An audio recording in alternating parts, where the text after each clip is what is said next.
AP ప్రయోజనాలను కూటమి ప్రభుత్వం కేంద్రానికి తాకట్టు పెట్టిందన్నారు వైసీపీ ఎంపీ అవినాష్ రెడ్డి.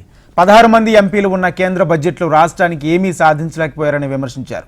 అమరావతి నిర్మాణం కోసం ఏపీకి ప్రత్యేక హోదా వదిలేశారని ఆరోపించారు.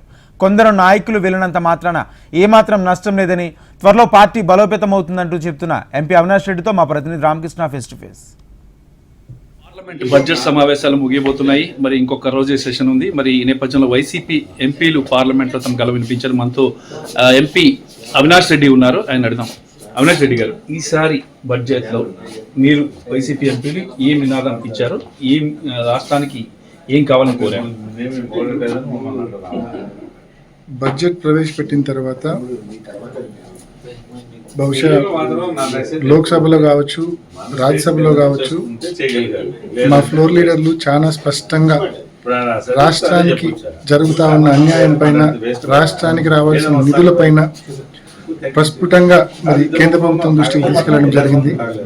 ముఖ్యంగా పోలవరం విషయంలో రాష్ట్రానికి తీరని అన్యాయం జరుగుతూ ఉంది.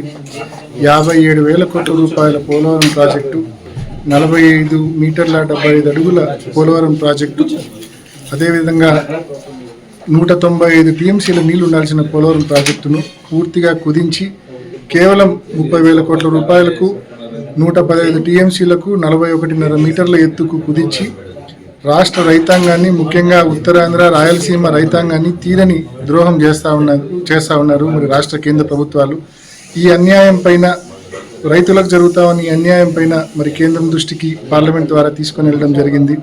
అదేవిధంగా మరి ఏదైతే రైల్వే జోన్ ఇచ్చారో ఆ రైల్వే జోన్లో వాల్తేర్ డివిజన్ మొత్తాన్ని కూడా సౌత్ కోస్టల్ రైల్వే కింద తీసుకొని రమ్మని కూడా మరి మనవి చేయడం జరిగింది. అదేవిధంగా కడప ఉక్కు పరిశ్రమను ఎట్టి పరిస్థితుల్లో నెలకొల్పాలని చెప్పి రిక్వెస్ట్ చేయడం జరిగింది. మరి అన్ని విషయాల్లో కూడా ముఖ్యంగా చంద్రబాబు నాయుడు గారి వైఖరి ఒకసారి చూస్తే మనకు దాదాపు పోలవరానికి రావాల్సిన 57,000 కోట్లకు గాను 30,000 కోట్లు తీసుకొని 27,000 కోట్ల రూపాయలు రాష్ట్రానికి రావాల్సిన గ్రాంట్ను కోల్పోయారు. అది కోల్పోయి రాష్ట్ర మరి అమరావతికి ఒక 15,000 కోట్ల రూపాయల అప్పు సాధించాడు. అంటే 27,000 కోట్ల గ్రాంట్ కోల్పోయి 15,000 కోట్ల రూపాయల అప్పు సాధించాడు చంద్రబాబు నాయుడు గారు. ఇది ఆయన గారి అచీవ్మెంట్. అంతేకాకుండా ఈ ఏడాది నుంచి నెక్స్ట్ 4 సంవత్సరాల పాటు 75,000 మెడికల్ సీట్స్ ఇస్తామన్నారు.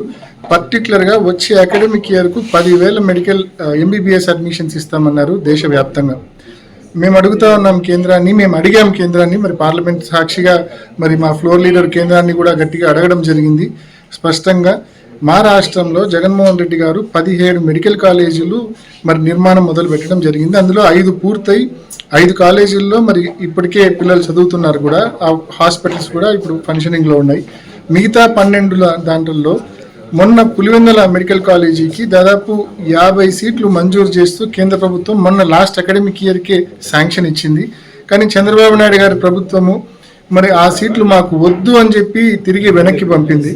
మరి ఈరోజు రాష్ట్ర ప్రభుత్వ వైఖరి ఇంత ఘోరంగా ఉందని చెప్పి కేంద్రం దృష్టికి తీసుకెళ్ళాం. కాబట్టి ఆ మిగిలిన 12 మెడికల్ కాలేజీలు ఏవైతే ఉన్నాయో ఆ కాలేజీలను కేంద్రమే బాధ్యత తీసుకొని ఆ 12 కాలేజీలను కూడా మెడికల్ కాలేజీలను పూర్తి చేసి మా ప్రజలకు, మా విద్యార్థులకు అందుబాటులోకి తీసుకొని రావాలా.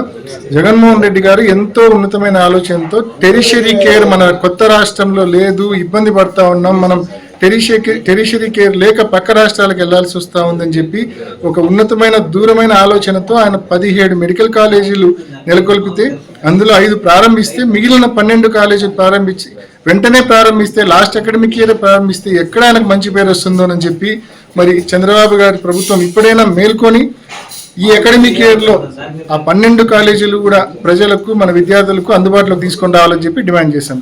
ఓకే, ఇక రాష్ట్ర అభివృద్ధి కోసం పార్లమెంట్లో తమ గళాన్ని వినిపిస్తామని కడప ఎంపీ వైఎస్ అవినాష్ రెడ్డి చెప్తున్నారు. Ramakrishna, HM TV, New Delhi.